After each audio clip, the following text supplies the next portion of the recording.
బాలగోపాలం నృత్యంతో అలరించిన బాలకృతి శ్రీశాన్వి.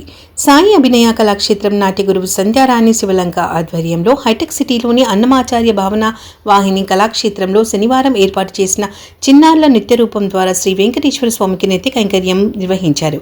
నృత్య గురువు సంధ్యారాణి శివలంక శిక్షణలో బాలకృతి శ్రీశాన్వి బాలగోపాలం, బ్రహ్మముక్కడి, గరుడ గమన వంటి నృత్య రూపకంతో వీక్షకులకు కనువిందు చేశారు.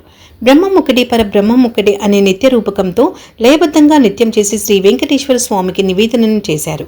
శ్రీశాన్వి అన్నమాచార్య స్వామి వారికి చేసిన గానామృతాన్ని తన నృత్యం నైపుణ్యంతో ప్రేక్షకులను ముగ్ధులను చేశారు. ఈ కార్యక్రమానికి ముఖ్య అతిథిగా సంగీత విద్వాంసురాలు పద్మశ్రీ అవార్డు గ్రహీత శోభారాజు చిన్నారులను నాట్యంలో చూస్తున్న ప్రతిభను అభినందించారు.